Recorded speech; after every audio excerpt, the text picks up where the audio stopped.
Failing a class in college? More common than you think. Take a breath, relax, you are not alone, you do have options, and here's what to do. Now first, all is not lost, you've hit a speed bump, and fortunately 91% of colleges have a speed bump solution called grade forgiveness. Now what is grade forgiveness? It is if you have failed a class, you can replace it with another grade. And so that class you failed may not be your final grade. You pick another class that you want to take and that grade replaces that class. A lot of times they require you to take the same class, but sometimes they will actually let you take other classes to replace that class. And that's a really good thing, especially if you didn't like that class that you failed anyway. And this is a great way to make sure that you can keep your GPA up and actually make sure that you can actually raise your GPA as well.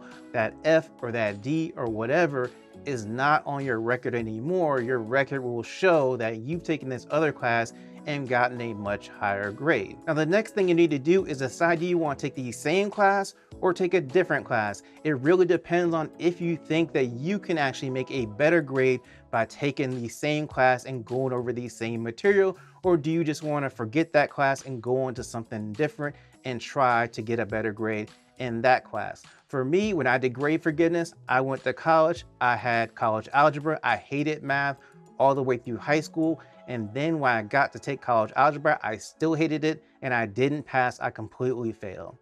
And so I didn't want to go back and take it again. I wanted a different class.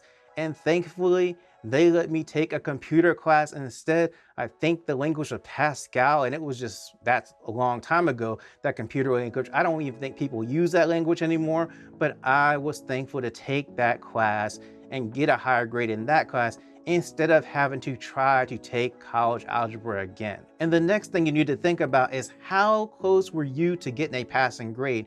Were you right on the border, like really super close, or were you just like failed completely and were not anywhere near getting a passing grade? Either situation is okay because you're going to actually try to take the class again or go into a different class. It just depends on if you think, I'm just at the border, I think that I can actually pass this class if I take it again. Or if you're just like, I don't want to do this, don't want to do that class anymore, I want to go on to something else. And something else you need to do is see who is teaching the next class. If you're taking the same class and you see the same teacher is teaching that class, did you have a good relationship with that teacher? Did you really kind of understand what they were saying? Or was it just a really bad experience with that teacher and you just don't like them at all? And then see if you're going to choose a different class, see who's teaching that class and kind of ask around. Hey, how's this professor? What do they expect? How are they with tests and papers and everything? Find out all the information so you can make the best decision for yourself to know, okay, this is what I really want to go to because this person will help me with my assignments, is really understanding, and I know that I can actually pass that class if this professor is this way. Professors make a huge amount of difference in whether you pass the class or don't pass the class based on their teaching style, because sometimes you might just have a different style of learning. You may be a visual learner, you may be an auditory learner, and teachers have different teaching styles, and you need to figure out, is the teacher that you're going to take the next class is going to be a good teacher for you. And I've had my share of bad professors and good professors. I remember one professor, he walked in and the first day he said, nothing I teach in this class, in this lecture, is going to be on the exam. Everything on the exam will be from the book. And this was a 3-hour class and we had to still be in class every time. It was just a bad experience altogether. And then I had another professor who every time she taught a class, I wanted to be in that class because I could understand her. Her teaching style was good. She would help you if you had any issues. She was just a great professor. And so you may have that experience when you go to college, that there are going to be good professors and bad professors, and you want to make sure that you get the best one for you. Now you're going to have some challenges in college, especially with ADHD, and you need to come up with some solutions to those challenges. For example, time blindness, a really big thing, not being aware of time, not being able to actually turn in assignments on time, they're always late.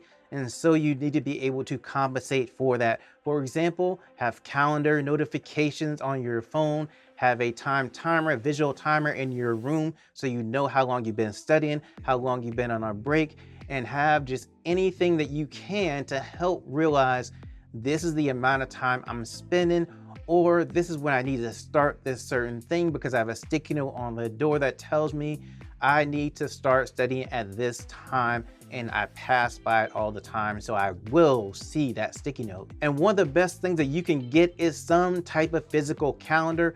You can get one of those big desk calendars, which is good, but I really like a dry erase calendar because you can hang it on the wall and then put whatever you need to put on there for your class assignments or whatever you need to do. And you can always pass by and just look at it really quick to figure out what you need to do for the day and what might be coming up. And something else that's really important to do is ask for help. Hey, counselor advisor person, I just failed my class. I'm not doing well. I need some help. Are there accommodations for ADHD that I'm not taking advantage of that you are offering right now that can help me?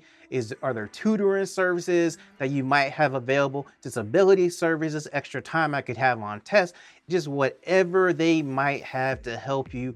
Just try to get as much help as you can, and don't be, shy about it or anything like that, because the purpose of the help is to help students make sure they actually get through their degree program and graduate. So ask for help. And something else to discuss with your counselor is, what is your plan going forward for success? What classes do you need to take? What classes are going to be best for your major or minor? Or what major or minor are you considering? And then they can give you some advice on all those different things. And also take advantage of study groups when you start going to these classes, because it allows you to hear the information a lot more than just on your own. You get in a group, you talk to people, they go over the information, you go over the information, you answer questions back and forth and give your opinion. And then you might not understand something. It might just be something you're just not grasping, but you can ask people in that study group and they might have the answer that's going to help you grasp that information. And that's a good thing, because now you're not confused about that information anymore just from being in a study group. Plus, you actually get to meet people and know people, and you might become friends with them, or you might have some sort of issue in the class and they might have advice for you to help you in the class with whatever issue that you're going through at the time. And the other great thing is, a study group is an accountability group when you have ADHD, because you have to be there at a certain time. You have to have certain things ready to discuss in a study group, and it makes it so that you are held accountable and you help other people be accountable as well. But this is really important as a kind of support system when you're in college and trying to pass classes. And one of the most important things to look at is your study habits. How can you adjust your study habits? One of the best things for you to do is have noise canceling headphones when you're trying to study or focus on something, because in a dorm, in a common area, and wherever you might be studying, there might be a lot of noise, and you just want to drown out that noise and just really concentrate on what you're looking at, and those help. You may want to have a visual timer in your room to make sure that you can actually take your breaks on time, figure out how long you've been studying. And if you need to go somewhere at a certain time, then you just set it and it's gonna go off. And that way you'll be able to know and stay on time. Great thing about a visual timer is it is visual, which means it just has a color on it. You can look at the color and see how much time has passed, instead of having to just look at the numbers on the clock. And here's something about ADHD that you need to know, is that if you are not interested in something, it's going to be really hard for you to focus on that thing.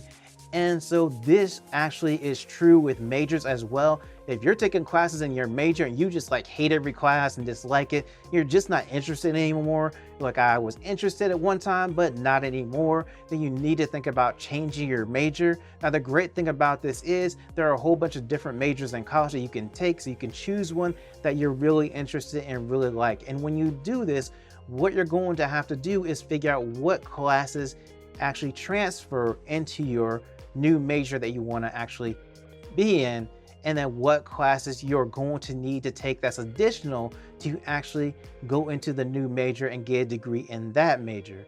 And so it may extend your time that you're in college by changing a major, but better to actually do that instead of getting a degree in something you don't want and be miserable the whole time that you're going through these classes and you're just not interested in those classes anymore. And one of the big decisions to make is, are you going to take summer classes or wait to the year? Now, summer classes can be really beneficial because they allow you to take a class and get it done sooner, but they are also accelerated classes. You're doing the work on maybe like 4 weeks, 6 weeks, maybe even 8 weeks, and you would have 16 weeks or 4 months in a regular class.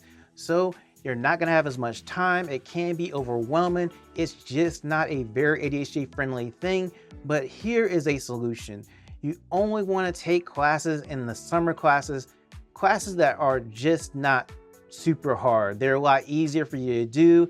They allow you to kind of relax a little bit and not be so overwhelmed. So you don't want to sit and take your hardest class during the summer. You want to make sure you're taking easier classes, and you don't want to take multiple classes. I say classes, but I really mean one class at a time when you're doing summer classes, because they are accelerated. You don't want to get overwhelmed by taking 2 or 3 classes in the summer. Just take only one class, and that can help you, but just be aware of what you're gonna get into if you take summer classes and how they kind of work. And one of the most important things is your environment in college, and one of the most important things in your environment is your desk, especially when you have ADHD. I have a video that goes over how to set up your desk for ADHD so you can be successful in college. I'm gonna put that up on the screen. Just click it and then you can see how best to set up your desk to be productive in college.